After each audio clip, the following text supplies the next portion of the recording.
Fala galerinha, boa noite, tudo bem? Como vocês estão? Que feliz de estarmos reunidos mais essa noite, começando mais um Connect Talks. E hoje o nosso papo vai rodar em torno de um tema que é qual proceder. Eu não sei se esse tema escandalizou vocês, mas eu fiquei assim, nossa, o que é proceder?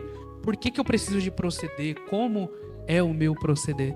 Por mais que esse nome tenha te causado algum espanto, proceder fala de procedimento.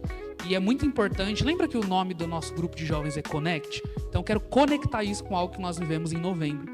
No mês de novembro de 2024, nós tivemos uma conferência para falar sobre tornar-se padrão. O apóstolo Paulo olha para um jovem chamado Timóteo e diz assim: Timóteo, ninguém despreze a tua mocidade, mas torna-te padrão na fé, palavra, pureza, procedimento e amor. Então no último Connect Talks, o primeiro pilar que nós falamos foi fé, e hoje nós vamos falar do pilar procedimento. Tudo bem? Então, antes de nós começarmos, eu me chamo Jonatas, podem me chamar de John, e eu vou estar guiando o bate-papo aqui junto com vocês. E eu vou pedir para nossa mesa maravilhosa se apresentar para vocês. Você viu? Joguei lá em cima a bola. Vocês me escutam? Eu acho que tá sem áudio para fora. Bom, para quem não me conhece, sou o Thiago Silvério. Vocês vão ver a próxima pessoa que vai se apresentar aqui, a mulher mais gata, não só dessa igreja, mas das que eu conheço. Ela é minha esposa, nós somos casados, temos o Luquinhas como filho. Nós estamos servindo aqui na Igreja Cristã do Calvário já há cerca de 7 anos e tem sido uma bênção. A gente vai batendo um pouco mais de papo, vocês vão ir conhecendo a gente, tá bom? Eu sou a Ingrid, faço parte aqui da Igreja Cristã do Calvário, em torno de 8 anos. E é um privilégio estar aqui com vocês e compartilhar tudo quanto Deus tem nos ensinado, né? E aprendido também com cada um de vocês. Que legal. Ingrid e Thiago, muito obrigado por estarem hoje aqui com a gente. Hoje o nosso bate-papo vai rolar em torno de procedimento. Então, só para conectar, proceder, nós estamos falando de procedimento.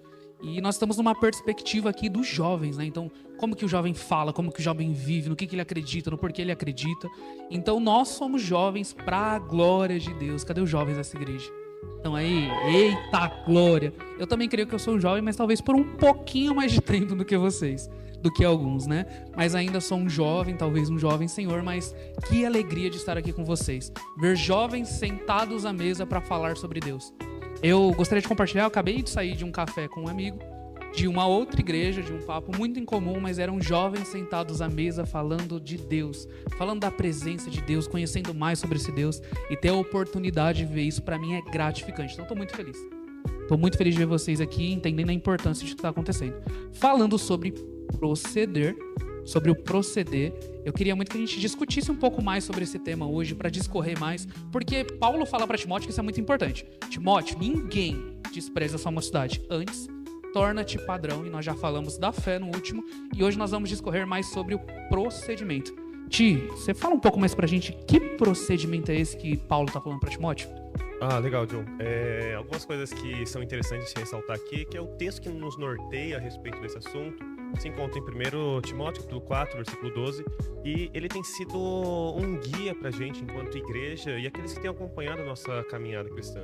Então diz assim: ninguém despreze a tua mocidade, pelo contrário, torna-te padrão dos fiéis na palavra, no procedimento, no amor, na fé e na pureza. Como o John disse, a gente discutiu sobre isso, sobre fé no caso, no mês passado, e a ideia é que a gente continue trabalhando cada um desses pilares que constrói um homem, uma mulher de Deus, e ainda na sua mocidade um exemplo, padrão para os outros irmãos. Então, pensando em procedimento, eu já vou jogar uma palavrinha-chave aqui, é que o nosso procedimento nós poderíamos traduzir como lifestyles. Olha que legal isso, John. Lifestyles, vou até anotar essa. Ou seja, é a maneira como eu vivo. Então, eu sei que talvez vai parecer, estão gourmetizando o assunto, estão querendo render o assunto. Não, nós queremos tratar numa linguagem que nós acessamos, que nós nos conectamos e de fato faça sentido. Então, procedimento nada mais é do que a maneira como eu me comporto. A gente vai discutir à luz da palavra alguns temas, mas eu vou deixar a Ingrid também falar um pouquinho sobre, pra gente fazer essa introdução e depois começar algumas respostas, algumas perguntas que tem anotado aqui. Baseado nesse tema, né, porque a gente vai falar agora do pilar de procedimento, porque a gente, quando tratou de fé, a gente falou a respeito de que a fé, ela é uma crença que nos impulsiona a sermos diferentes. Então, aquilo que nós cremos, aquilo que nós temos uma convicção, conduz o nosso modo de viver. E existe um procedimento da parte de Deus, um modo de vida da parte de Deus para o cristão, que é gerado segundo o homem de Deus. Isso por enquanto só até aqui. Jogou a bola agora. E deixou quicando no ar. Ingrid, eu acho que pra gente começar esse bate-papo falando sobre procedimento, como que a gente consegue conectar fé e procedimento? Por exemplo, o procedimento ele é um reflexo da minha fé. Como que eu consigo trazer a minha fé para um lugar de prática, para um proceder diário? Você consegue discorrer um pouco pra gente? A gente vai partir do pressuposto de Efésios 4, 22 ao 24. Por quê? Ele vai falar que, no sentido de quanto ao trato passado, vos despojeis do velho homem, que se corrompe segundo as concupiscências do engano, e vos renoveis no espírito do vosso entendimento, e vos revistais do novo homem, criado segundo Deus, em justiça e retidão, procedentes da verdade.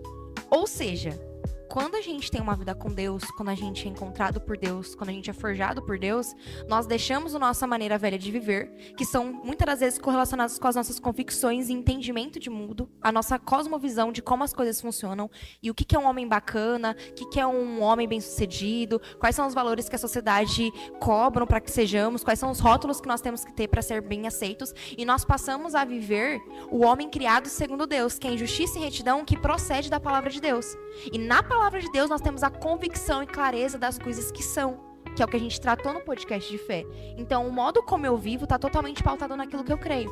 Se eu creio num Deus onisciente, onipotente e onipresente, logo eu compreendo que em todo o tempo o Senhor está comigo. Ele é poderoso para fazer em mim, forjar em mim o homem que Ele criou segundo a sua vontade. Então, já não cabe mais a mim viver da maneira que eu vivia, mas sim transformado e renovado por aquilo que o Senhor Deus colocou como critério e diz que um homem de Deus deve viver. Então, eu tenho fé que eu sou regenerada por Deus para viver como uma mulher segundo Deus. Uau, vou aproveitar aqui, John. E eu gosto de pensar, eu lembro de uma frase que inclusive eu tenho anotado aqui, que é assim, de Martinho Lutero. A fé é viva e ativa. Então, por mais que nós pensarmos em fé, e eu sei que o tema não é esse hoje, mas quando nós pensamos em fé, está muito mais no mundo das ideias do que das práticas. A gente tem que lembrar que a fé é ativa. E como que eu vou praticá-la, eu vou ativá-la, a minha fé? Com um bom procedimento. Então, o bom procedimento, e aqui eu vou até concluir, né? A fé é viva e ativa. Se não produz boas obras, não é fé. É uma frase de Martinho Lutero. Será que aquilo que nós discutimos tanto, e nós falamos ao longo desse mês, toda essa temporada toda que passou, agora iniciando a nova temporada de procedimento, a nossa fé aponta para um procedimento que aponta para a glória de Deus? Porque senão é uma fé que não é sustentada. E uma fé que não é sustentada é uma farsa. E aí, John, eu vou mudar o jogo. Eu vou colocar pra você essa pergunta. Meu Deus. Como viver, John, uma fé verdadeira no Senhor, um procedimento santo nos dias de hoje? O que você tem feito aí, cara? Conta pra gente. Que legal, tia. Essa pergunta é muito boa, porque imagino que não só a mim, mas todos nós aqui estamos sendo observados em todo momento, né? Então, principalmente como um cristão, principalmente um cristão jovem, não sei se vocês já ouviram essa fala por aí, eu já ouvi. Nossa, tão jovem na igreja. Você não tá perdendo seu tempo, não? Caramba, um jovem dessa sua idade tinha que estar aproveitando mais a vida. E aí, às vezes, isso parte de um conceito de vida que a pessoa tem, de experiências no que ela acha, no que a ensinaram. E eu acho que pra gente, como jovens que amam a Deus, a nossa base de fé e prática é a palavra de Deus. Então, assim, como que eu procedo os meus dias? Tentando ao máximo, me esforçando o máximo que eu posso para cumprir a palavra de Deus. E isso para buscar a palavra de Deus e para colocá-la em prática, né? Eu não quero ser só alguém que tem a zona das ideias transformadas. Nossa, sentar com o John para conversar é incrível. Que intelectual. Aí você vai na minha casa tá toda bagunçada. Não faz sentido. Que fé é essa que não muda o meu dia a dia? Que fé é essa que não muda a minha prática? Nossa, o John é incrível para conversar, mas naquele detalhe ali ele sempre perde a linha.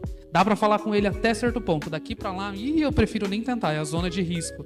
Então acho que para mim o meu desafio, acho que não só o meu desafio, o nosso desafio como jovens, crentes para a glória de Deus é assim, como que eu posso expressar a minha fé naquilo que eu faço e me esforçar ao máximo para fazer isso. Sensacional.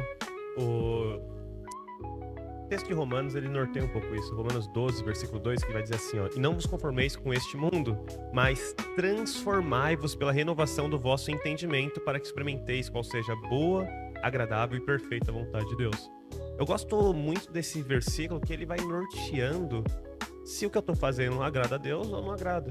Então, o primeiro ponto que eu olhando para esse texto, eu penso eu não posso me conformar com aquilo que é padrão já do mundo. Conformar ali é tomar forma, né? Tomar forma desse mundo. Eu não posso achar aquilo natural na minha vida. Só que, por outro lado, também eu tenho que tomar cuidado e ser sensível para não querer persuadir as pessoas, para não querer impor as verdades que eu creio, o procedimento que eu quero viver, apesar de ter uma fé que aponta para a glória de Deus, eu não posso achar que todo mundo tem que viver como eu. No final, as pessoas elas vão ter as suas escolhas e nós não podemos ser aqueles caras chatos que enchem o saco dos outros, seja crente. Nós queremos, mas a ação vem do Senhor. A transformação vem a renovação do nosso entendimento, não é uma coisa que eu consigo gerar. E eu acho que você está falando um pouco disso, como você foi aprendendo com o Senhor a andar com Ele no final das contas. Tem né? uma experiência legal que eu vivi sobre procedimento há um tempo atrás, falando sobre procedimento, sobre como eu pratico meu dia a dia. E aqui a gente está num clima entre amigos, estamos em casa, sentados à mesa, vou compartilhar com vocês. Eu fui para um lugar específico, né? Eu cheguei lá, o John simpático, gosta de falar. Cheguei lá batendo um papo com a pessoa. Nossa, que legal, não sei o quê. Cadê fulano? Fulano, não vi ele hoje na igreja. Aí a pessoa olhou para mim e falou assim, nossa, engraçado. Ele falou que não vinha hoje por aqui porque ia para a igreja. E o que isso conecta? Assim, nós estamos sendo observados. Então, será que a minha palavra pode ser acreditada? Será que eu posso ser um padrão? Conectando com isso, Ti, você consegue discorrer um pouco mais pra gente? O que significa ser um padrão? Paulo estava falando ali pra Timóteo para ele se tornar um padrão, mas o padrão pra quem? Era só um padrão para aquele momento? Era só um padrão para aquelas pessoas? Como que eu vivo esse procedimento sendo um padrão? Esse texto que nós lemos no início, né, 1 Timóteo 4, versículo 12, ele é uma carta que Paulo está orientando aqueles que servem ao Senhor, principalmente os pastores. E é interessante que ele enviou para um dos jovens pastores que ele estava formando ainda. E ele está chamando o próprio discípulo dele, querido, o discípulo Timóteo, para não desprezar a sua mocidade. E isso me chama atenção porque normalmente nós esperamos o bom comportamento, o bom procedimento daqueles que são mais experientes. Gente mais velho, né? Gente mais velha. Então nós queremos que tenha um bom procedimento quem? Os nossos pastores, os nossos líderes, aqueles que estão dando direção, aqueles que apontam o caminho, os nossos pais, os nossos tios, aqueles que têm um papel de direção na nossa vida. Só que o apóstolo Paulo está olhando para isso e está falando, ei, tu que é jovem, seja padrão. E padrão do quê? Torna-te padrão dos fiéis. Então, o apóstolo Paulo está confiando uma responsabilidade muito grande para um jovem, que é ser o padrão para todos aqueles que querem seguir a Jesus. Ele não está falando apenas para aqueles que querem ser bons pregadores. Ele não fala para aqueles que vão cantar. Ele fala para os fiéis. Quem são os fiéis? Aqueles que seguem a Jesus Cristo. Então, ele levanta 5 pilares que nós vamos ir discutindo aqui, que é essencial para todo aquele homem, aquela mulher, aquele jovem que quer ser fiel ao Senhor. Então nós precisamos nos responsabilizar, olhar para isso e falar, eu preciso viver conforme o apóstolo Paulo nos chamou. Então ninguém despreza a tua mocidade. Aí eu vou estender um pouquinho mais, me desculpa. Eu estava falando com o Leminhos, tinha algumas pessoas ali, a Bel estava, a Isa estava, o Caio estava, e é uma coisa que eu estou me forçando a viver isso constantemente.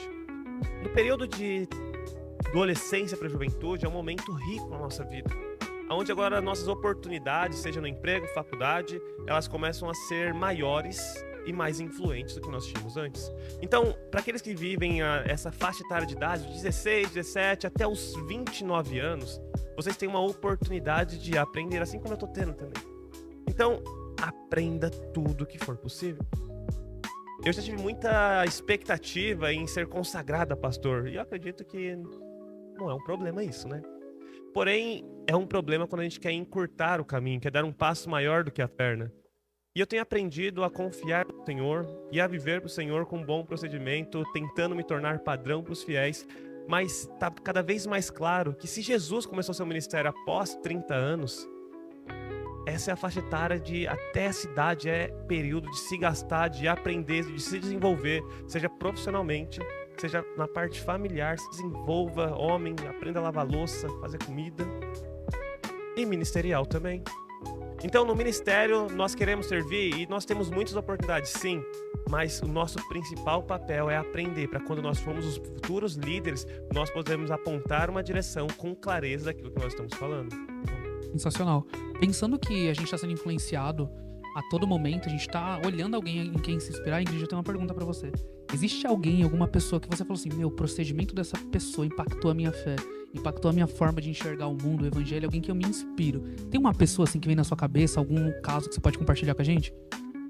Eu penso que toda a construção da minha trajetória, muitas pessoas passaram pela minha vida e marcaram. Então eu tenho, por exemplo, o Thiago pra mim foi uma das pessoas que me despertou pra ir pra igreja. Eu ia pra igreja, né, pra quem não sabe, porque eu comecei a namorar o Thiago, e aí era o nosso rolê. Então o namoro Eu evangelístico. queria estar com ele, ele ia pra igreja, não tinha muita escapativa. Mas eu via que ele se entregou assim por completo, de uma maneira que eu não conseguia entender. Eu falei, meu, o que é? E aos poucos ali eu fui vendo o quanto ele se desgastava. Então, o procedimento, ele é forjado na gente. Eu tenho, por exemplo, a referência da minha pastora, do meu pastor, e de muitos jovens que eu vejo que em muitos, Deus está sendo formado ali. Então, quando você fala assim, nossa, você tem uma inspiração, às vezes a gente pensa que inspiração é alguém perfeito e pronto. Quando na verdade não é. Quando o apóstolo Paulo vai falar para Timóteo, torna-te padrão, esse torna-te, ele tem um significado inesperado. Ele fala de alguém que é golpeado, alguém que é marcado por paulada. Então, não sei se vocês assistiram. Não sei se, né, tô tão velha assim, acho que não. Mas já assistiram o Papaléguas e o Coiote? O Coiote fica tentando pegar o Papaléguas. E aí vem uma bigorna e cai em cima do Coiote. E o Coiote toma o quê? Forma daquele objeto que caiu pesado. A gente assiste Pica-Pau. Aí vai ver o Pica-Pau lá, quando é o Pica-Pau biruta, né, que a gente fala, que ele é doidão. Ele vai lá e corre, não sei o que acontece com alguém, vai lá, cai um negócio, bate o negócio na cara da pessoa, como que a pessoa fica? Marcada por aquele golpe. E quando o apóstolo Paulo tá falando pra você se tornar procedimento, ele fala assim, seja marcado. E marcado por um golpe específico.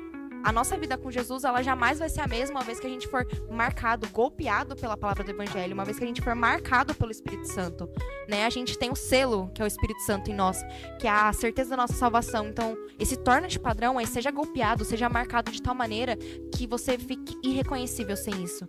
Qual que é a marca que Jesus tem formado em você? Qual que é a paulada que Jesus tem dado em você, que você olha para aquilo e faz um memorial? Então, esse torna-te padrão é uma paulada. Então, quando você vê as pessoas, você vê pessoas tomando pauladas. A gente, às vezes, chega na pregação, né, e fala assim, nossa, hoje eu apanhei. Hoje eu apanhei. Hoje o chicote estralou. Mas isso é bom, porque Cristo está sendo forjado na gente. Então, a inspiração, ela não vem a partir de um modelo pronto, mas ela vem de uma pessoa humilde, sempre disposta a estar ali e tá aprendendo, e tá se arrependendo, e tá sendo moldado. Então, assim, pra mim, as minhas maiores inspirações são as pessoas que eu caminho. Porque a gente erra, a gente vê as pessoas errando, mas a gente tem Jesus que transforma o nosso modo de viver constantemente. Então, nunca vai ser como a gente começou, mas como a gente terminou. Então, a inspiração é todo aquele que se permite levantar de novo e tornar a caminhar. Ô, John, não sei você, mas tem alguns momentos na vida que parece que o Senhor tá nos golpeando. E enquanto a Ingrid falava, principalmente essa palavra golpear, eu lembrei de 2 testemunhos que eu posso contar aqui rápido, que marcaram a minha vida. Para quem não sabe, a gente vem de uma origem muito simples. Da onde nós estamos localizados, nós não tivemos acesso a tantas coisas, não tivemos tantas informações. Então nós temos nos desenvolvido. E o problema de se desenvolver e ter mais acesso é que algumas coisas que antes era muito grande em nossa vida vai tornando simples, comum, e vai perdendo valor. E numa dessas visitas que nós vamos fazendo, né, amor? De discipulado, de entendendo a história de alguns irmãos, de compartilhando vida. Eu lembro de um dia que a gente sentou na mesa com um jovenzinho aqui da igreja, que não é tão jovenzinho, né? Já um homem formado. E ele serviu ali um café da tarde, janta pra gente, tava já no finalzinho do dia. E eu lembro que na simplicidade dele, o Senhor me constrangeu. Eu lembro que a gente foi começar a comer, ele fez uma oração, mas com um coração tão sincero ao Senhor, que aquilo golpeou o meu espírito, eu diria. Aquilo marcou a minha vida de uma forma, e eu lembro que a gente, depois que saiu, ela tava com o olho lacrimejando na hora, assim, a gente abriu o olho da oração, e depois a gente conversou sobre. Mas, por que eu tô contando isso? Uma coisa tão simples, um coração tão disponível, foi capaz de moldar algumas coisas da minha vida, foi capaz de resgatar algumas coisas da minha vida. Então, quando a gente fala de exemplo, de alguém como referência, nós pensamos em alguns irmãos que são conhecidos no Brasil todo, nós pensamos em alguns irmãos que têm abençoado a igreja brasileira, mas tem muito irmão no ministério ainda anonimato. Ministério anônimo, ele é pra glória O de ministério Deus. anônimo que tá abençoando muito as nossas vidas. Eu ia falar o outro, mas esse aqui já é legal demais. Nossa, Acho que só isso de é lembrar tão- eu fico emocionado. Até um balizador pro nosso coração de entender que ainda que eu não tenha um lugar de fala, eu tenho um lugar de prática da palavra que vai apontar pra glória de Deus. Acho que isso que o Senhor espera de nós, não? Eu acho que nem todo mundo foi chamado pra falar num púlpito, mas todos foram chamados pra levar o púlpito pra casa, pra falar do evangelho no Glória a trem, Deus. onde for, pra onde foi, tá, glória. Eu gosto muito desse tema. Gente, nesse exato momento, mandei um link lá no grupo dos jovens para vocês mandarem as suas perguntas. A ideia é que nós tenhamos um bate-papo aqui. Eu sei que durante esse início aqui, você já surgiu com alguma pergunta. Pode ser que a gente vai responder lá daqui a pouco. Mas é um link anônimo. Eu queria que você tivesse liberdade também de perguntar. No final, nós também teremos um momento separado para perguntas. Quem quiser falar, e a gente quer que vocês falem, tá bom? Lembra que a ideia é que não seja um monólogo, mas com que nós tenhamos essa oportunidade de falar sobre. Então, mandem as suas perguntas. John, mas é simples demais. Mas é na simplicidade que a gente vai aprender. A gente pode aprender um com o outro aqui. A gente tá com essa mesa aqui, pessoas estão caminhando com Jesus, estão dispostas a ensinar. Então é a oportunidade de nós aprendermos, tá bom? Quem não tiver o link também, a Bels, ela já mandou o link lá no Instagram dos jovens. Abre o Instagram, clica, manda a sua pergunta, tá bom? Que eu tô acompanhando aqui as nossas perguntas. E pra gente dar continuidade no nosso bate-papo sobre procedimento, queria mais que a gente falasse, Thiago e Indy, sobre os desafios de cuidar do nosso procedimento sendo um jovem, né? Porque a ideia é que o jovem seja um padrão para a igreja. Imagino que isso, Paulo chega para Timóteo e fala: Timóteo, você precisa ser um padrão para sua igreja. Então a ideia não é que somente o pastor precisa ser um padrão em nome de Jesus, mas não é que somente o pastor seja um padrão. A ideia é que todos nós, e ali estava falando para um jovem, que esse jovem fosse padrão. Então como que é o desafio diário de eu ser um padrão no meu dia a dia? Como que eu posso ser um padrão na minha casa? Como que eu posso ser um padrão na minha faculdade? Queria que a gente falasse um pouquinho mais sobre esse desafio de ser um jovem chamado para ser um padrão nos dias comuns onde ninguém está nos vendo. E aí? Ah, eu quero. Percebi que O olho brilhou. Ela falou: esse é o meu momento. Eu quero. Entrega tudo. Gente, a primeira coisa, como que eu vou ser um padrão? Tô sendo golpeado pela palavra do evangelho. Então, é não ir contra o mandamento de Deus. E isso vai cair talvez numa explicação que às vezes a gente não entende, né? Jesus, ele fala lá em Lucas 14, 26, se alguém vem a mim e não aborrece a seu pai, mãe, mulher, filhos, irmãos, irmãs e ainda a sua própria vida, não pode ser meu discípulo. Jesus, ele tá falando assim, aquele que vem a mim e não aborrece essas pessoas, e não é um convívio distante. Gente, é um convívio ali constante, pai, mãe, irmãos, irmãs, e você mesmo, é uma intimidade muito próxima. O que Jesus está dizendo se você não aborrece? É aqueles que preferem ser coniventes com a desobediência do que se sujeitarem a Deus e talvez terem um lugar de impopularidade, não no mundo, não atrás dos status, das redes, mas na própria casa, para manifestar a glória de Deus. Ô, Ingrid, falando sobre a própria casa, chegou uma pergunta aqui muito legal. Eu acho que queria que você desse continuidade sobre ela. Esse aborrecer, fala, nossa, eu vou tirar minha mãe do sério hoje. Não. Hoje é o dia que eu vou aborrecer ela. Será que é isso? Não. A pergunta diz assim: como proceder em um ambiente familiar que vive ao contrário da palavra de Deus? Como que eu, sendo um jovem cristão para a glória de Deus, posso viver nesse ambiente onde as pessoas à minha volta não são cristãs? Eu imagino que isso é desafiador. Queria que você falasse mais sobre isso pra gente. A gente não vive rebatendo, porque às vezes a gente entende assim, agora eu sou de Jesus, então tem que falar de Jesus, tem que converter, você não tá entendendo. E não, a gente serve. Jesus, ele veio e serviu. Ele serviu gente que cuspiu nele, ele serviu gente que ia crucificar ele, gente que pregou ele serviu em tudo. As pessoas até ficavam assim, impactadas quando eles viam, por exemplo, assim, essa mulher aí que era prostituta, você tá deixando ela beijar os seus pés, lavar os seus pés. E Jesus ali, ele veio e trouxe a concepção do quê? De servir. Então, sirva a sua família na excelência do evangelho. Sirva a sua família na excelência do procedimento que Cristo faria. Porque Cristo veio e fez. Ele lava os pés dos 12 discípulos ali. Ele se abaixa, ele tira ali como se fosse uma parte da veste. Ele lava com a sua própria veste. Ele lava os pés ali. E isso tem uma representação muito grande de servo, de servir, sem distinguir e achar, agora eu sou maior porque agora eu conheço a Cristo. Vocês não conhecem a verdade que eu conheço. Não, a verdade que nós conhecemos nos reduz a um lugar de servidão, de manifestação do verdadeiro evangelho. Então a gente não aborrece os nossos pais e nem desonra. Pelo contrário, a gente honra, a fim de que o fruto, a sementinha ali do fruto que está em nós, seja plantada nos nossos pais. E o nosso procedimento seja cada vez mais santificado e alcance a vida das nossas famílias. Então é desafiador a gente aborrecer os nossos parentes. É desafiador, às vezes, eles falarem assim, não quero que você conte pra tal pessoa, eu quero que você minta, eu quero que você diga isso, eu quero que você faça aquilo. E na verdade não, a gente vai precisar às vezes ir contra, se opor, para que a verdade do evangelho esteja em nós. E eu digo isso da minha família mesmo. Minha família teve minha avó morreu, meu avô ficou muito chateado, não contou pra família dele, queria que a família dele se importasse com isso, sem saber. Bloqueou todo mundo, aí queria que eu bloqueasse todo mundo que me perguntava assim, não fala. Falei, oxi, como que eu não vou falar? Vou ficar omitindo, vou ficar mentindo? Eu falei, não, se vier a perguntar pra mim, eu vou falar. Não tem porquê. Não tem isso de ser conivente com o pecado. Ah, mas eu ainda falei assim, você deveria falar, você tá ficando, guardando raiz de amargura, tá chateado por coisas que você nem falou, eles nem sabem o que aconteceu e você tá reivindicando algo que nem faz sentido. Poxa, pro seu vô, com amor, com carinho, com entendimento. Por quê? Porque além de eu exercer o procedimento segundo a palavra de Deus, eu também quero com que minha família proceda da mesma maneira, em verdade, em clareza. E não instigar que eles falam assim, é isso mesmo, vô, fica bravo. Não, olha, eles nem se importam. Na verdade, não. Tava tentando reivindicar algo que as pessoas nem tiveram a oportunidade de exercer e de servir. Então, às vezes, a gente vai aborrecer os nossos familiares para que a verdade do evangelho seja colocada em nosso meio e seja uma realidade para nós. Esse é um balizador importante, né? A intenção de glorificar a Deus cumprindo a sua palavra. Pensando nesse ser conivente, eu acho muito legal, porque muitas vezes o nosso desafio não vai ser falar a verdade, vai ser tomar cuidado com a mentira, porque sem querer aqui eu aumentei um pouquinho mais, sem querer ali eu não fui firme como a palavra me mandou ser. Então, pensando nisso, como que eu, sendo um jovem cristão, que quero ter um bom procedimento, me tornar um padrão, o que eu faço se eu erro? Nossa, eu errei naquela situação, eu perdi a mão, errei as palavras, era esperado uma atitude de mim a partir da Bíblia. O que eu faço se eu errar? Se o meu procedimento não apontar para a glória de Deus? Eu acho que uma coisa legal, tem uma palavra que é assim, OQJ.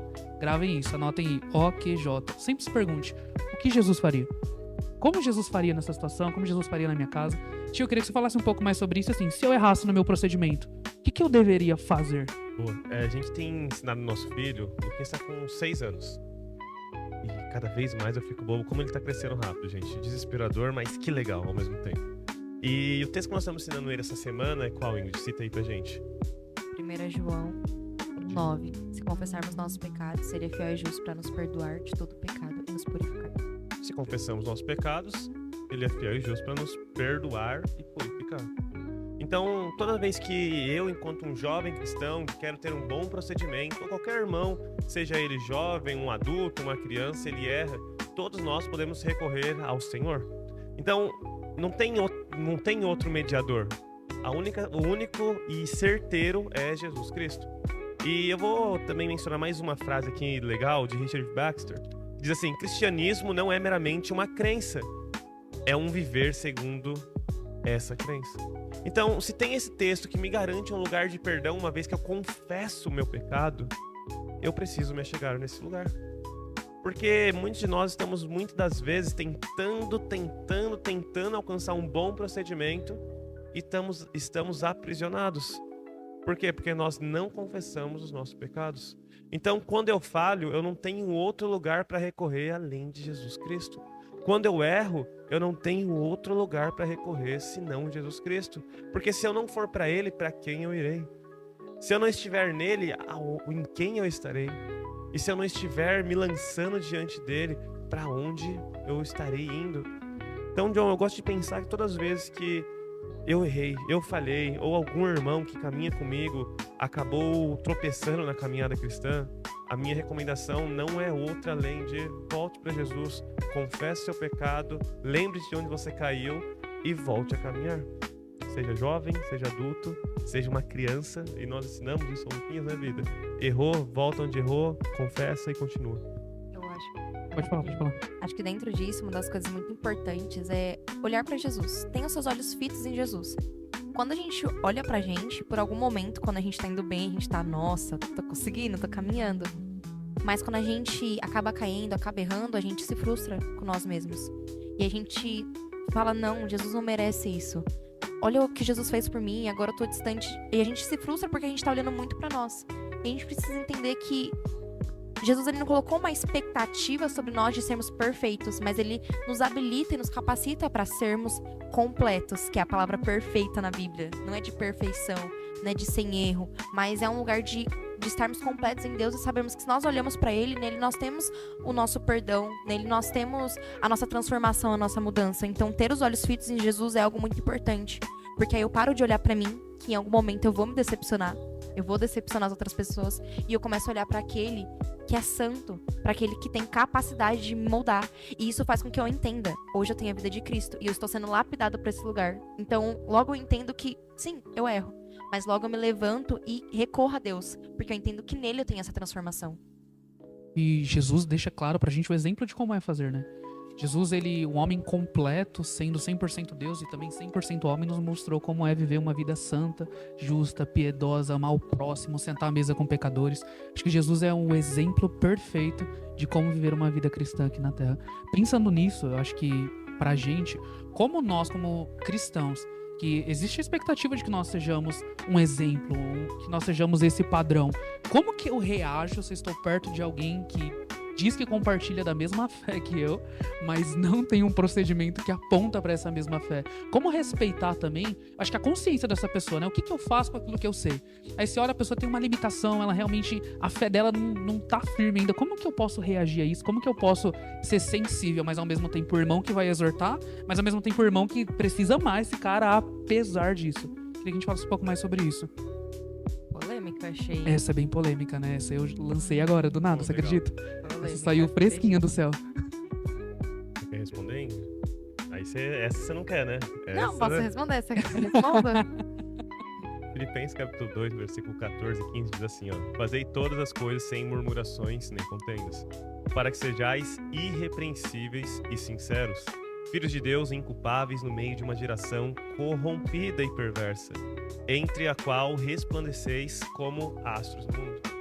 Então, esse texto, ele traz a ideia, traz a certeza, aliás, que o mundo é corrompido, mas que os filhos de Deus devem viver de tal maneira, um lifestyle, como nós falamos no começo, Lifestyles. que não tem aonde ser acusado. Então, a ideia que o Senhor traz para sua igreja, seja para o jovem, para o adulto, para qualquer um que faz parte do corpo de Cristo, é que ele seja irrepreensível. Então, agora, essa pessoa irrepreensível, que tem seguido ao Senhor, que tem amado ao Senhor, ele vai ser capaz de direcionar o irmão mais fraco na fé. E por que mais fraco, Thiago? Não, porque a gente não está falando de poderes. Ah, é que um cura e o outro não cura. Não. É que um desses irmãos ainda não tem clareza das verdades do Evangelho. Então, como que a gente age com o irmão que está tendo dificuldade? Ele nem sequer percebe. Muitas vezes ele não é que ele está mal intencionado, mas ele ainda não alcançou um lugar Tá sem na entendimento. presença do Senhor que clareia ele. Nós estamos com alguns refletores aqui. É refletores o nome disso, John? Eu acho que é, como, não sei. Vamos Vamos usar falar que é refletor. refletor. Tudo bem? Você Tá. aprova? A gente tá aqui, então, torna mais clara a nossa imagem. Eu olho para isso e pensando nesse exemplo de um irmão que fala que tem uma fé tal, mas vive diferente, é que ele tá pouco exposto à luz. Tiago, o que isso tem a ver? Esse irmão só precisa de mais luz na vida dele. Não é que a fé dele é uma farsa, não é que ele é um imprestável. Não. Ele só precisa ser mais exposto à luz. Então, e aí eu lembro de uma frase também que eu tenho anotado. Eu gosto de algumas frases impactantes, assim, dos reformadores, pós-reformadores. E essa é do Charles Spurgeon, que diz assim: se você diz ser cristão, viva de modo que os outros não tenham do que duvidar disso. Se você vive assim, você vai ter clareza para conseguir aproximar os outros irmãos dessa luz, e a luz pensando na palavra de Deus, a glória de Deus, que revela para si quem nós somos, e assim nós podemos nos arrepender dos nossos pecados. Sensacional, Ti. Eu imagino pra gente o desafio também, porque Paulo, quando tá falando ali pra Timóteo, eu imagino que naquela igreja deveria ter pessoas mais velhas, né?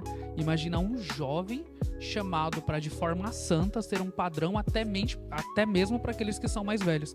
E eu não sei se vocês já passaram por isso, a gente tem esse desafio de como que eu posso ser um padrão pros mais velhos. Eu acho que uma coisa muito legal que eu tenho vivido nesses últimos dias é a oportunidade de sentar à mesa com pessoas mais velhas. A oportunidade de ouvir as experiências e ao mesmo tempo de compartilhar coisas. E o que eu mais tenho visto são pessoas olhando assim com o olho brilhando, sabe? Eu imagino uma pessoa mais velha olhando um jovem com o olho brilhando e falando assim: eu quero amar Jesus assim como esse jovem. Eu acho que o chamado de Jesus pra gente é isso.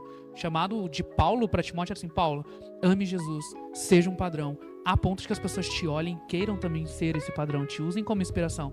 Paulo estava falando para um jovem que ele deveria ser uma inspiração para uma igreja. E esse é o chamado para mim e para você. Queria que você pensasse um pouquinho, todos nós aqui nesse momento, pensa assim: será que o meu procedimento aponta para a glória de Deus? Se a resposta é sim, continue. Se a resposta é não, é assim: Senhor, o que eu preciso resolver? O que eu preciso melhorar? Como que eu preciso proceder para a sua glória? Isso é muito importante para nós termos esse tipo de reflexão, porque ainda o chamado continua sendo: nós precisamos ser um padrão. Nós precisamos ser um modelo para a igreja, na fé e também no procedimento, na forma como eu vivo, na forma como eu gasto meu dinheiro, a forma como nós gastamos o nosso dinheiro também fala do nosso procedimento. fala de quem nós acreditamos, de quem nós não acreditamos. Acho que é muito importante para nós pensarmos sobre isso. Eu acho que eu recebi mais uma pergunta aqui, mas eu acho que a gente já respondeu ela. Deixa eu só ler ela pra gente. Diz assim, ó. Como ser padrão para os fiéis em um ambiente onde muitos dizem ser fiel a Deus, amam a Deus, porém o seu procedimento é algo que é oposto ao que diz. Como que eu posso proceder? Acho que a gente respondeu essa, né, agora? Sim, mas eu acho que vale a gente reforçar alguns pontos nisso. Muito bom. A árvore ela é conhecida pelo fruto. Pelo fruto. Nossa, Então, esse tema é muito bom. Toda vez que... Hoje eu sou discipulador de alguns irmãos aqui na igreja e sou discipulado também pelo meu pastor. Todas as vezes que nós encontramos situações de crise, seja alguém vindo falar de mim ou alguém vindo falar dos meninos, das meninas que junto com a Ingrid nós temos acompanhado, normalmente não tem uma resposta quando um diz que não e o outro diz que sim, tá bom? Mas é questão de 1 mês, 2 meses, 3 meses e o fruto vai sendo reconhecido. Então, por exemplo, quando nós falamos de pessoas que não têm... Como que era, John? Me ajuda aí, por favor. Não tem o procedimento de acordo com Dizem aquilo que ser dizem. cristãos, de ser mas não cristão, agem mas como. não age como cristão. Irmão, reparem os frutos. Isso vai denunciar se é ou não é, até mesmo para você não cometer um equívoco. Porque às vezes a gente tem não estamos alinhados com a maneira que a pessoa vive, ela gosta de algumas coisas, não temos afinidade. E nós julgamos que por isso, por nós não conseguimos ver Deus daquela maneira, aquela pessoa está distante. Então, antes de nós ficarmos competindo se esse é ou se aquele não é, comece a reparar nos frutos que a pessoa tem dado. São frutos que apontam para a glória de Deus? É de Deus. Ah, mas eu não concordo, é um problema seu. Mas é de Deus. Mas é de Deus. É aquela história, né? Do pode falar o que você quiser, mas os frutos vão apontar, né? Então, nossa, se eu te explicar a minha história, nossa, se eu te explicar o que aconteceu. Não precisa me explicar, não. Mostra os frutos que você tem. Deixa eu ver seus frutos. Eu acho que dentro dessa Fala disso. pergunta, a gente como igreja, se você tem espaço, sirva. Seja o padrão. Mostra como que deve ser, como que as coisas são à luz da palavra. Se você tem um espaço maior, fale, ensine, traga como um estudo. Se você não está disposto a amar quem Jesus ama, você não tem um lugar de fala. Porque a sua fala vai ser ríspida. E aí você vai querer ditar uma regra e não construir um entendimento. Então, ore para que Jesus te dê isso. E se você não tem um espaço de fala, se é um assunto, sei lá, bem pesado, assim, que chega a ser constrangedor, você não tem como exortar ali, ore para que o Espírito Santo traga clareza. Teve um momento da minha vida que eu fiquei pensando a respeito e falei, Jesus, tem coisas que a gente não vai conseguir falar. Como que você chega, sei lá, você olha, sei lá, a pessoa tá passando na rua, você conhece, ela escolheu se vestir de uma maneira assim, que, não dá. É consenso ajuda, né? mútuo. Me ajuda. É. Você vai chegar pra pessoa e falar assim, você não usa isso. Não, porque o quesito não é o que ela tá usando. O quesito é a consciência que ela leva, a crença que ela leva daquilo. E às vezes não é um lugar de tipo, nossa, meu Deus, ela tá na super maldade. Às vezes é algo no coração, algo familiar, algo que ela cresceu, desenvolveu e entendeu que aquilo é o certo. E quando ela se identifica com aquilo, ela não vê problema. E aí, o que eu faço? Eu ataco aquilo? Não, eu construo. Eu ajudo ela a identificar. E aí, às vezes o Espírito Santo mesmo vai trazer clareza e vai falar assim, pô, isso daqui não é legal. Esse jeito que você faz as piadinhas tem duplo sentido e não é legal. Esse jeito que você se veste talvez não é tão legal. Só que ele não vai falar assim, essa roupa não. Mas é o entendimento que tá por trás da roupa, o valor que tá por trás da roupa. E por que que eu faço o que eu faço? Porque eu me visto como eu me visto? Porque eu falo o que eu falo? Por que que eu tento me encaixar nisso? E aí o Espírito Santo vai trabalhando algo chamado identidade. E ele vai nos moldando de maneira que o nosso procedimento vai ser conivente. Então a gente costuma dizer assim, roupa não define caráter, mas o nosso caráter define a roupa. Assim como o nosso caráter define a maneira que a gente se relaciona com as pessoas, a maneira que a gente fala, a maneira que a gente pensa, os lugares que a gente frequenta. Então, as nossas índoles e as nossas crenças do que é bom, do que é legal, do que não é, vão definir os lugares que nós vamos estar, as pessoas que nós vamos conviver, quem nós vamos trazer para dentro dos nossos lares e como que a gente também vai se mover para outra pessoa.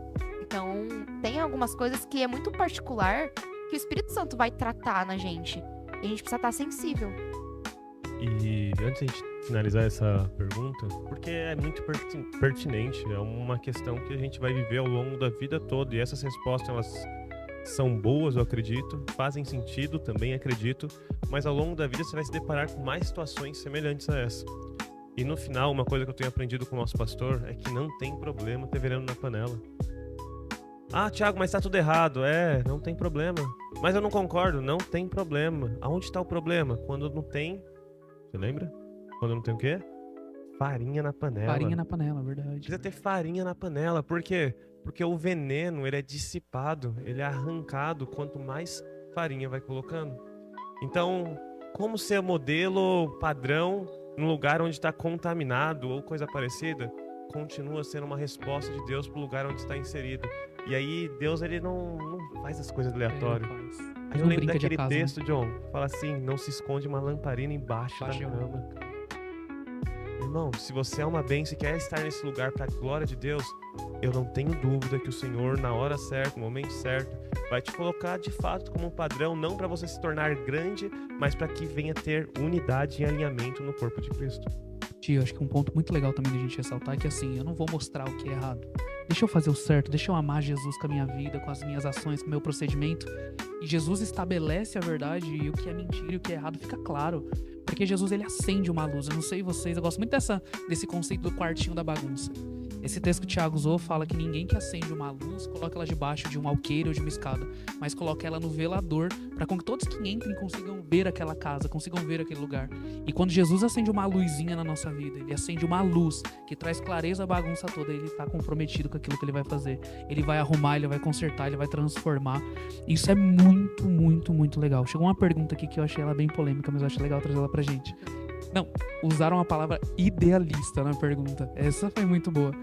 Diz não assim. sei quem é, mas já gosto da pessoa. Nossa, essa foi muito boa. A pergunta é, como desassociar? Ó, desassociar, eu acho que não é dos nossos jovens isso não, hein? Da galera que eu conheço que eu ando, não, hein? Como desassociar a fé de uma questão idealista e somente espiritual para poder enxergá-la em prática e no procedimento diário. Você Não viu vou essa? dar margem pra ninguém responder. Deixa eu responder essa. Vai lá, vai lá. brincadeira. Eu tava contando com responder, não. A gente tava Mas- contando com você responder essa. Assim, não tinha dúvida disso. Eu vivi dois extremos de fé. Então eu gosto desse tema porque no meu primeiro estágio com o Senhor, eu fui um pentecostal, irmão. Ah, eu era bom pentecostal. Glória. Quem tem glória dá glória, quem tem aleluia dá aleluia. Eita, era coisa linda de se ver, gente. Que isso? E a gente rodava, a gente girava, a gente pulava, era alegria, era muito bom tudo isso. Mas tinha palavra. Tudo bem que Só alguns sapateava. exageros, sapateava. A panela de pressão, né? Apesar de brincar um pouco com o estereotipo, mas tinha muita seriedade naquilo que a gente estava fazendo. Tiago, isso funciona hoje? Irmão, eu não sei se de outra forma o Senhor teria conseguido me colocar em lugares tão profundos de permanecer nele.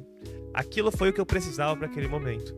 Só que eu acabei me decepcionando com alguns irmãos e comigo mesmo, e acabei indo para um outro extremo da fé, muito mais de ideais, de ideias, possibilidades e razão irracional. Então, o primeiro estágio eu olho, eu tinha uma fé emocional. Então era sensitivo a minha fé. Eu sentia, era Deus. Depois eu entendia, então era Deus. E qual que é o certo dos dois? Esse é o certo ou aquele é o certo? Irmão, nenhum, nem outro. Por quê? Porque a Bíblia nos fala que nós devemos amar ao Senhor de todo o coração, toda a força e toda a alma. O Senhor não quer uma parte de nós, o Senhor quer nós por completo. E qualquer entrega que não seja tudo, não é uma entrega que agrada ao Senhor. Tiago, mas aí custa muito. Não, Custou não custa tudo. muito. Filho de Custa Deus, tudo. custou tudo, relaxa. O chamado pro discipulado é entusiasmante. Eu fico empolgado com esse negócio de eu me perdoa. Ah, cara, Manda é da fogo, hora. manda fogo. O chamado pro lugar. discipulado é uma das coisas mais incríveis, é uma das melhores experiências que o homem pode ter. No período da Segunda Guerra Mundial, teve um homem chamado, esse é difícil, Dietrich Bonhoeffer. Olha, Pegou? Alguém consegue repetir isso? Eu não vou nem arriscar. Dietrich Bonhoeffer, agora saiu. Ele foi um homem que falou muito sobre discipulado, e tem aquele livro que ele fala, o nome do livro é O Discipulado. Tem um outro que ele fala o custo do discipulado. Esse cara é incrível. E uma das frases emblemáticas desses livros fala assim: cristianismo sem discipulado é sempre cristianismo sem Cristo. Eita, cristianismo Então, sem Cristo. aonde que eu saio do mundo das ideias, das percepções, do racional, ou eu vou acrescentar o sentimental também, e eu estou na fé genuína, na fé saudável, aonde eu me torno um discípulo de Jesus. Então, Tiago, eu ainda tenho dúvida disso. Olha para Jesus, siga os seus mandamentos, aliás, guarde os seus mandamentos, siga os seus mandamentos e continue dando um bom testemunho público e também no secreto para que o Senhor seja glorificado através da sua vida. Deu para responder? Nossa, uau, responder. Eu acho que quem mandou essa pergunta deve ter sentido satisfeito com ela. Tio, acho que a gente tá partindo pros últimos minutos aqui. Eu acho que era o momento da gente abrir pra perguntas. Quem tem uma pergunta aí que quer fazer pra gente, levanta a mão, fica à vontade. Sem pressão, um de cada vez. Nós sabemos que tem perguntas aí. Tem uma Se perguntinha. quiser ainda mandar pelo link, pode É, mandar também. também. Pode mas mandar se pelo quiser link. dar as caras e falar, eu quero perguntar. Eu gosto desse que dá as caras. A Isa já tá posicionada ali. Se Isa quiser, é só tá- levantar a mão. Alguém? Senão eu vou ler mais uma aqui que mandaram, mas eu queria muito que a gente tivesse liberdade de falar aqui entre a gente também, tá bom? Ninguém mesmo? John, eu posso levantar um tema então pra Pode, gente? pode sim. Poxa, é legal pensar em procedimento e é uma das virtudes do cristão, né? O cristão ele precisa ter um bom procedimento e é difícil de discordar disso, afinal. Nós, muitas das vezes, vamos pregar com o nosso testemunho. Tiago, mas só testemunho? Não, palavra de Deus, pelo amor de Deus. Palavra. Mas o cristão precisa ter um bom procedimento, um bom testemunho. E em alguns momentos da nossa vida é mais difícil ter um bom testemunho. Por exemplo, nos dias difíceis. O que fazer nos dias difíceis para continuar com um bom procedimento, para continuar dando um bom testemunho? O que você pensa sobre isso, John? Ajuda a gente aí. Nossa, o dia difícil é difícil mesmo, né? O dia difícil, que difícil é. Mas eu acho que o mais legal é o dia difícil. Porque é o dia onde é colocado à prova em realmente quem nós cremos. Porque o desafio do dia bom é continuar acreditando. Porque no dia bom tá tudo simples, tá tudo comum. E no dia que te tirarem do sério? Eu acho que pra mim esse é o desafio, né? Então meu maior desafio no dia difícil é pensar assim: como que Jesus faria isso aqui? Como que Jesus trabalharia no dia difícil?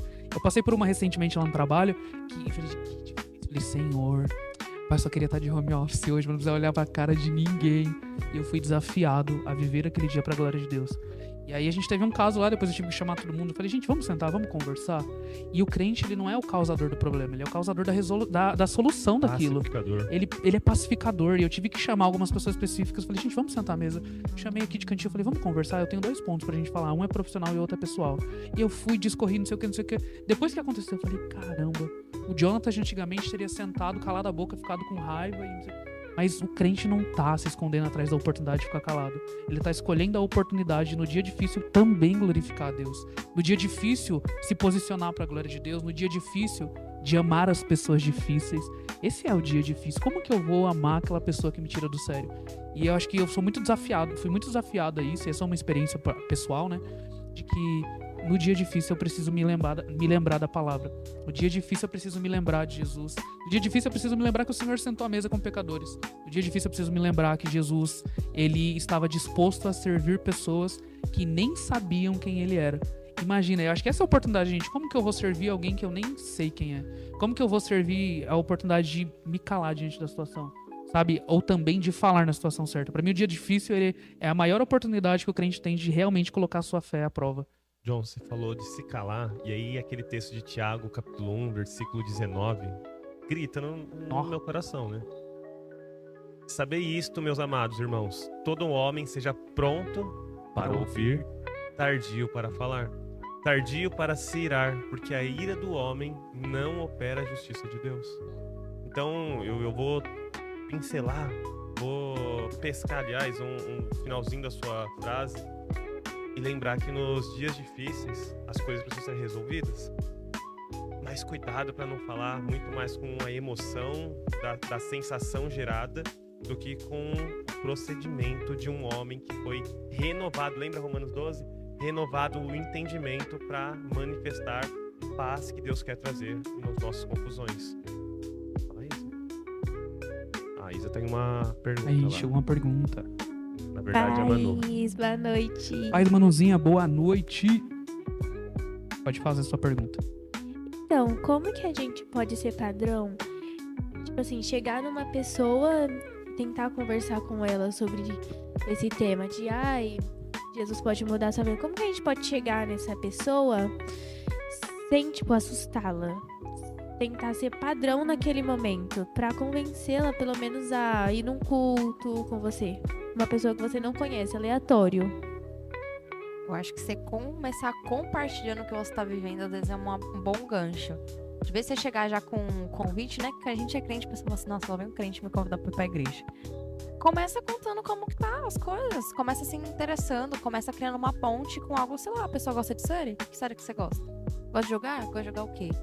Cria uma ponte. Se a pessoa ela é muito resistente, não é vender religião, é criar pontos para que Cristo transite entre elas. E Cristo vai transitar muito mais do que no senso comum de palavra, mas também vai transitar na nossa vida comum, em como a gente vive comum. A gente não é alienígena, né? A gente vive aqui, todo mundo faz alguma coisa, faz uma academia, sei lá, lê um livro diferente, assiste uma série. Então, cria uma ponte com ela para primeiro ela conhecer Jesus. Agora, se ela já conhece, ela fala assim, meu, tá errando, serve.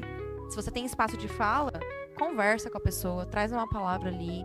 Se você tem um espaço de exortação, conversa com ela, mas assim, em carinho, em amor, para que ela possa ser despertada disso. Então, provavelmente, vai caçando ali as brechinhas, os momentos, vai tentando ali com a sua vida, com o seu próprio testemunho, trazendo clareza, porque às vezes a pessoa ela tem mais facilidade quando ela se encontra num mesmo lugar que você, que ela fala, caramba, aquela pessoa passou por aquilo, então ela pode me auxiliar, do que às vezes a gente chegar e tentar falar assim, olha, isso daqui não tá certo, isso daqui não é legal, não é desse jeito que faz. Porque aí ela tem a presunção de que a gente nunca errou. Quando, na verdade, o nosso testemunho de vida serve muito pra pessoa se achegar, ter ali um momento ali e falar assim, nossa, ela sabe o que que é, então ela pode me ajudar, ela venceu, ele passou. Meu, tem uma chance pra mim, tem uma mudança pra mim. Tem uma fala que você teve também, Ingrid, no seu discurso, que você falou antes. Eu acho que um outro ponto também é, ame essa pessoa. Se você não tá disposto a amar ela, você também não deveria estar disposto a corrigi-la. Porque senão a sua correção é só filosofia, sabe? Eu quero entregar uma mensagem bonita, impactante. Mas se eu não tô disposto a amar essa pessoa, Jesus amou todos aqueles a quem ele confrontou. No livro de Marcos, capítulo 10, Jesus olha para um jovem rico, vai confrontar ele, e o versículo fala pra gente, Jesus fitando-o amou e disse, vai, vende tudo que tem, dá aos pobres, volta e segue-me. Jesus amava as pessoas que ele confrontava. E o amor de Jesus para eles era um lugar de direção. O amor de Jesus era um confronto de que seus corações estão no lugar errado. Então, acho que a disposição de amar quem você está disposto a falar é um pilar muito importante pra gente. Só um complemento disso é que, por exemplo, aqui a gente está pensando em ser padrão para os fiéis. Então, a gente só tem que tomar cuidado para não querer ser padrão para aquele que nós não fomos chamados para ser padrão. E é uma confusão muito perigosa. Imagina o John, dentro do ambiente de trabalho dele, querendo ser o padrão como... Qual que é o seu cargo lá, John? Analista pleno. Analista pleno, ele querer ser padrão pro Júnior. Faz sentido? Faz. O Júnior tem que se inspirar no próximo cargo para entender o que fazer para chegar naquela posição. De maneira profissional. Excelente. Agora, imagina o John querendo ser inspiração para um advogado, alguém, um associate em advocacia. Faz sentido? Não faz. É coisas diferentes, não conversam. Diferentes, né? Lugares então, diferentes. o cristão, quando ele quer ser o padrão para aqueles que estão no mundo, quem tá errado não é quem tá no mundo, é o cristão sendo inconveniente num lugar onde ele não tem atuação. A atuação do cristão no mundo não é de padrão, é de ser interessante. Como assim? Ser capaz de gerar sede. Lembra daquele texto? Ser sal no mundo. Então, pro mundo, eu vou lá e gero interesse para que eles conheçam e acessem a ponte que a Ingrid tá falando aqui, pra gente tem que construir. E pros de dentro, nós devemos ser padrão. Só pra gente também não tomar cuidado de querer estabelecer coisas onde o Senhor não tá nos chamando para ser. Não é padrão pro mundo, é pra igreja, né? Sim. Dentro do proceder, né, a gente falou bastante do proceder ordinário, que é a vida comum. E aí, quando a gente vai pensar qual é o proceder, a gente tem que pensar na vida de Cristo. E aí a gente fala que se a gente, de fato, crê em Cristo, a gente anda como ele andou. E o que isso quer dizer? O nosso proceder, né, a nossa forma de viver, nosso procedimento da vida cristã, ele vai trabalhar tanto a nossa vida comum, mas também a vida do quê? Do sobrenatural. Então, qual que é o meu procedimento também? Os dons do Espírito devem estar sobre nós porque é uma maneira de procedimento. Jesus Cristo, ele era aquele que trazia os sermões, falava da palavra, mas ele também era aquele que curava. Ele era aquele também que expulsava demônios. Então, no nosso procedimento de vida cristã, andar como Jesus andou, engloba também a nossa busca pelos dons espirituais. Então, a gente não tem só a atmosfera do nosso procedimento, como a vida comum. Quer falar mais sobre, Thiago? Sim, pra gente ir caminhando pra conclusão também, nós falamos um pouco sobre como o procedimento faz parte do nosso dia a dia, né? No final, por que essa conversa está rodando tanto a respeito do procedimento? Porque nós precisamos ser despertados pelo Senhor a querer, inclusive, ser o padrão para os irmãos. E uma das áreas que o Senhor tem nos chamado para ser padrão é no procedimento, ou seja, no nosso estilo de vida. O nosso estilo de vida aponta para o Senhor. Lifestyle. O lifestyle, John. Aí John agora combina ainda mais, né, John? Nossa, ficou muito gourmetizada essa frase. Mas... Lifestyle e John na mesma frase. E aí levanta um questionamento pra gente pensar sobre isso. Você que tá ouvindo nas redes, você que tá aqui conosco, pra gente que tá aqui falando um pouco. Será que as pessoas, quando olham pra gente, elas conseguem encontrar um procedimento, ou seja, um estilo de vida que aponta pra glória de Deus? E como que eu vou chegar nesse lugar se eu não tiver claro quem fazia isso? Então, pra gente ir pro término aqui, alguns homens que apontavam pra esse estilo de vida eram os heróis da fé. E esses homens, todos eles tinham uma coisa em comum. Todos eles tinham fé no Senhor, sim. Mas eu não vou nem ressaltar esse ponto. Eu queria falar um pouco sobre a submissão desses homens. O homem que tem um bom procedimento e dá um bom testemunho, ele normalmente é um homem submisso à vontade de Deus. Então, para muitas das nossas perguntas, a resposta é: seja submisso ao Senhor e à sua vontade. Enquanto nós permanecemos submissos à vontade do Senhor, nós estamos agindo como aqueles homens que são colocados na galeria de heróis da fé. Esses homens que fizeram tantas coisas, uma das suas principais marcas era submissão ao Senhor. E diante de tudo isso, o nosso estilo de vida aponta mais para a nossa evidência ou para um lugar de submissão em Deus? E aí, comenta um pouco sobre isso, Ingrid e John, e a gente vai pro encerramento. Eu acho que é legal as pessoas enxergarem você e falarem assim: nossa, que pessoa incrível. Cara, esse não é o objetivo. Cara, eu queria amar Jesus assim como você ama, eu queria viver assim como você vive. O que me traz paz é saber que a intenção é glorificar a Deus, apesar dos nossos erros. Mas assim, se alguém chegar em mim e falar assim: nossa, como você é legal, como você é incrível, como você... Se a pessoa soltar só você e não soltar, queria conhecer esse mesmo Deus que você conhece, aí eu tô errando nesse lugar, hein? Acho que é desafiador isso. Pode falar, Ingrid. Eu penso igual o John, né? Que às vezes a gente, sei lá, no meu trabalho eu não sou home office quase 100%, então eu não falo Sonho, muito. meu Deus. Então, Eis-me tipo assim, aqui, eu não Senhor. tenho muito contato com a minha Tá tão equipe. E eu me seco. surpreendo quando eles falam assim: nossa, você é da igreja, não sei o quê. Eu fico tipo: você não me ligou pra foto do trabalho? E aí eu fico assim, porque querendo ou não, eu vejo quantas pessoas elas têm sede. E eu fico feliz por quê? Porque elas se achegam geralmente numa situação de que, eu quero conhecer, eu quero falar. Tem uma menina que hoje ela nem tá trabalhando mais na empresa. E eu fiquei até meio desconexa. Depois eu falei: nossa, caramba, Jesus, eu tava moscando. Porque ela começou a ir numa igreja, né? Ela queria vir aqui, eu convidei várias vezes. Só que ela realmente morava muito, muito longe. E ela achou uma igreja perto da casa dela, ela faz parte agora. E ela se batizou e tudo mais. Eu mandei uma mensagem. Meu Deus. Aí a gente teve uma reunião junto, assim, né? Extraordinária, que era todo mundo da equipe de Dui. A gente foi, ela puxou uma cadeira assim, sentou. Ela falou assim: meu, como é incrível! E tananã, e começou e falando. E eu... né? Na minha cabeça. Né? Muito bom, assim. Que... Me Aí conta. depois de um tempinho, de 5 segundos, eu falei: meu, Caiu ela a tá falando do ficha. batismo. Ela falou assim: agora e como que é entendi. isso? Você que já tá andando há muito tempo. Eu falei: agora eu entendi o que você tá falando. Agora eu entendi qual que é o saquei, papo agora aqui. tudo faz sentido. E é lindo porque a gente vê que as pessoas, querendo ou não, por mais que às vezes a gente não tenha tanta oportunidade de falar, elas acham ali uma ponte, elas acham um refúgio, algo seguro pra compartilhar das fé delas. Porque muitas pessoas às vezes se convertem e elas não têm pra quem falar. E elas se inibem e às vezes elas se perdem porque elas não encontram ninguém de referência. E não é referência de perfeição, de sem errar, Jesus Cristo na Terra. Não, mas a referência de alguém que também está buscando esse mesmo lugar. Então, às vezes, a gente vai ser a ponte ali pro dia que a pessoa ter a clareza de Jesus Cristo na vida dela, a gente ser aquelas que vai poder estender o braço e vai poder ensinar a caminhar, assim como a gente tem aprendido a caminhar. Então, pra mim, é isso. O que ressalta nós? E às vezes a gente pode ter dificuldade de se achar num lugar de arrependimento ou de um lugar de falar: eu errei. Mas às vezes é quando a gente testemunha do nosso erro que alguém fala assim: caramba, ele foi lá e se arrependeu. Meu, eu posso ir lá e me arrepender. Não tem nada melhor do que a gente entender que, eu errei, mas eu tenho um caminho pra voltar. Eu tenho um caminho pra restaurar. Deus pode restaurar. Porque às vezes a gente mantém aquela postura, aquela imagem boa, legal, bacana.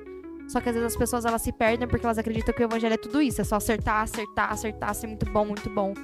Quando na verdade Jesus Cristo constantemente está nos lavando, nos limpando e nos auxiliando a sermos cada vez mais completos nele. E às vezes as pessoas elas se identificam muitas das vezes não por aquilo que a gente acertou, mas por aquilo que a gente errou. E encontrou em Deus uma restauração, uma transformação. A única prova real de que nós amamos a Deus está em como nós vivemos.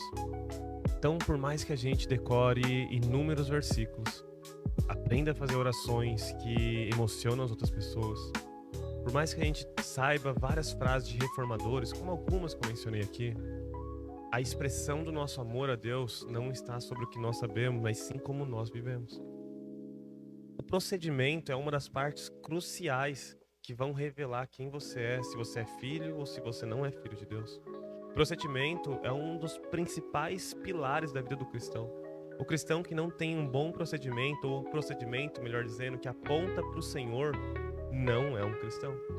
O cristão, ele é denunciado, mas ele também é celebrado pelo seu bom procedimento. Para você que muitas das vezes falhou no procedimento, irmão, tem esperança, tem restauração e há um lugar de perdão para você. Se arrependa, confesse seu pecado e permaneça no Senhor. Para você que tem dado um bom testemunho e o seu procedimento tem sido exemplar, continue caminhando dessa forma, porque cada vez mais e mais o Senhor vai te colocar num lugar de padrão para os outros irmãos. Nos dias bons, permaneça, nos dias maus, permaneça. E assim nós vamos poder viver de uma forma adequada, de uma forma que agrada ao Senhor. John, você tem mais algum ponto pra gente partilhar aqui ou Não. esse bate-papo encerra hoje? Eu acho que a gente vai viver um bom período de procedimento nos próximos dias. Queria que vocês pensassem que os próximos dias, assim como na nossa temporada de fé, hoje inicia-se uma temporada sobre o procedimento. E que Jesus fale com você de forma clara, específica, individual, personalizada, de como o seu procedimento impacta no que as pessoas têm visto, não só sobre você, mas também sobre ele. A gente não tem noção do poder que Deus tem, do que ele pode fazer na nossa vida e como ele pode nos usar como inspiração, como flechas para serem lançadas não só na nossa casa, mas também no nosso trabalho, na nossa faculdade. O Senhor quer fazer. Eu acho que o mais louco de tudo isso, que me tira da zona de conforto, que me dá paz, apesar da minha capacidade, assim, Deus quer fazer. E se nós estivermos disponíveis, a gente vai ver um agir de Deus, o dunamis de Deus, Amém. o poder de Deus agindo no nosso, não no domingo incrível do culto, mas na segunda que não tem culto. No dia comum a gente vai ver o poder de Deus agindo. Amém. Bom, vamos orar para encerrar hoje? Vamos.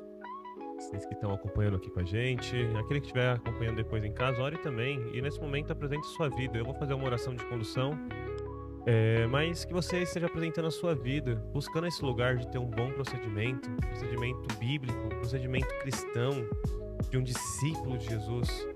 Feche seus olhos aí na sua casa ou aqueles que estão aqui conosco. Jesus, Tu és bom, Senhor. Nós Te louvamos. Hoje nós não encerramos um culto, mas uma conversa. Alguns irmãos intercedendo, alguns irmãos com seus corações falando, com suas emoções gritando, e outros um pouco indiferentes. Nós sabemos que isso acontece também. Mas Jesus, todos nós aqui oramos pedindo que o Senhor traga a Tua graça. Nós sabemos que a graça que salva é a mesma graça que capacita. E nós pedimos, Pai, que essa verdade, esse texto reine sobre nós. Que nós possamos ser homens, mulheres, jovens, que vão gastar a mocidade em Tua presença. Que o Senhor nos conduza, que o Senhor nos quebrante. Que assim como Robert Evans, no ano de 1904, foi despertado por Ti e se dobrou diante de Ti, Senhor, que nós viemos dobrar, que as nossas vontades não prevaleçam, que o nosso querer não reine, mas que o Senhor faça a Tua vontade por completo em nós. Nós Te agradecemos por tudo que o Senhor tem feito, por cada irmão que esteve servindo, nos auxiliando, e pedimos, Pai, que essa temporada seja frutífera, que essa temporada o Teu nome seja glorificado e que nós possamos dar um bom testemunho de tudo aquilo que o Senhor tem feito. Assim nós oramos. Amém, gente? Amém, pessoal. Muito feliz de tê-los aqui conosco. Nós encerramos hoje mais um Connect Talks com o tema procedimento. Qual proceder? Que você possa sair daqui pensando qual que é o seu proceder. Nós agradecemos pela presença de cada um que esteve aqui, agradecemos pela presença de todo mundo que está aí online também, que está nos acompanhando. Que o Senhor tenha abençoado cada um de vocês, que vocês lembrem-se que nós somos chamados para ser um padrão também no procedimento para a glória de Deus e que Deus abençoe. Amém?